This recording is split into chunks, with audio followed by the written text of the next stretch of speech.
Thank you, Mr. Chairman, for holding this hearing, and thank you to the witnesses for your willingness to be a part of this conversation.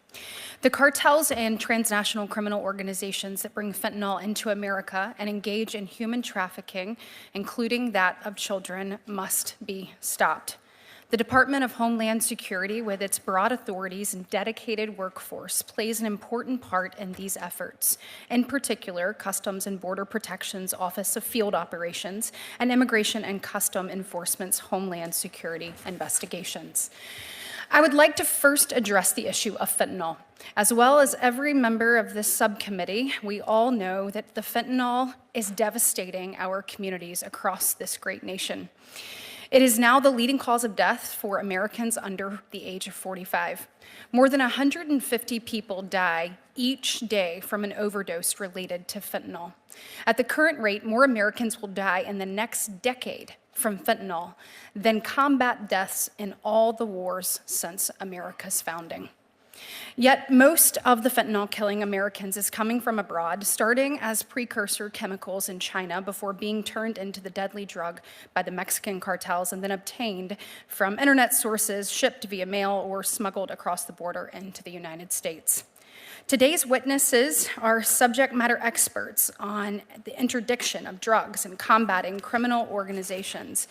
Like the thousands of their colleagues, the officers, agents, and analysts who show up every day to work on the front lines, I want to say thank you. This ultimately is an appropriations hearing, so as ranking member of this subcommittee, I would be remiss if I did not note that President Biden's budget proposal for fiscal year 2024 for DHS lacks a coherent strategy and requests woefully underfunds and insufficiently resources, both with manpower and others, to DHS to be able to effectively fight this fight, and particularly looking at the amount of dangerous drugs that are entering this country on a daily basis. In FY 2022, CBP's Office of Field Operations interdicted 12,500 pounds of fentanyl at the ports of entry. Just halfway through FY 23, that level of interdiction has already been surpassed. But President Biden's budget proposal only requests to add 150 new officers to the already overworked and thinly stressed 25,000 officers who staff the ports of entry each day. And while the president's budget requests funding for additional inspection equipment at the borders, given how quickly the transnational criminal organizations adapt, the deployment of this technology and other types of technology being used, it has to be strategic, it has to be thoughtful, it has to be coherent. While the bulk of fentanyl is largely being brought through the ports of entry, the amount being seized between the ports of entry is also alarming. In all of FY 22, 2,200 pounds were seized by Border Patrol agents in between the ports of entry.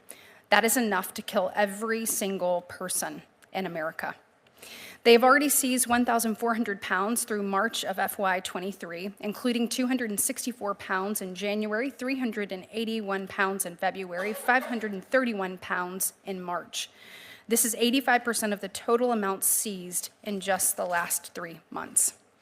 Similar to the great work done by CBP, we have seen time and time again that HSI's work is critical to our nation's efforts to interdict drugs, including the 21,000 pounds of fentanyl it seized in FY 22. But we have already surpassed that amount by nearly 10% halfway through fiscal year 2023. This begs the question, what happens in 8 days when Title 42 goes away and the 5,800 daily encounters that are averaged by Border Patrol agents by this own administration's admission will likely double? The answer is we are likely to see more fentanyl being brought in, which will lead to more American deaths, but also more deaths of migrants trying to buy their way into the United States by smuggling for the cartels. The reality is that President Biden knew this when he formulated his budget proposal for FY 24. His administration notified Congress on January 26 that the public health emergency and Title 42 usage would end on May 11th.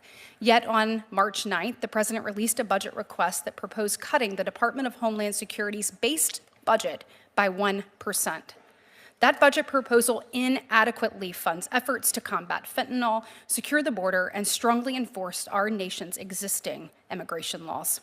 This is deeply irresponsible, and it is a direct disservice to the incredible men and women on the ground working to protect and serve our nation each and every day. This hearing, though, is not just about fentanyl. It is also about the transnational criminal organizations which traffic not just drugs, but in people, vulnerable men, women, and children who often pay with their lives, like the 53 migrants who died after being stuffed in a tractor trailer just last year. Smuggling people across the border nets the cartels $13 billion a year. HSI works to bring down the transnational criminal organizations, and these cartels need to be brought to justice.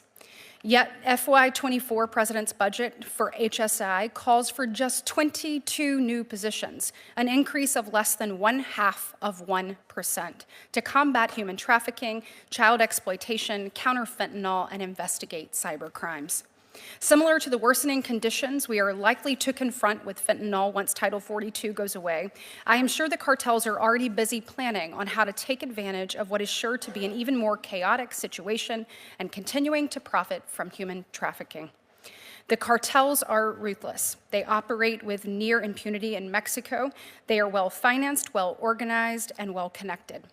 While there are certainly differences among this committee on how to handle the crisis at the border, there is surely an agreement that something must be done to stop them from enslaving one more man, assaulting one more woman, or sexually trafficking one more child, or killing one more person. CBP and ICE do great work, but there is no doubt that more work needs to be done to stop the illegal flow of drugs and people across our borders, to take down the criminal organizations that profit from these activities. As ranking member of this subcommittee, I want to ensure CBP and ICE that you be properly funded. Effectively deploying your assets at our border is critical, where there is a crisis, even if this administration refuses to admit that. Thank you again, Mr. Chairman, and to the witnesses. I certainly look forward to a robust discussion today. Thank you very much. Hey, before you click on the next video, if y'all could do me a big favor and hit that like button. The algorithm loves it, and so do I, because it helps promote these videos and get the message out about what our government has been doing. Don't forget to hit that subscribe button and turn on your notifications, because every time I put out a video, you want to know about it, right? Thanks again, and have a good one. See you on the next one. Peace.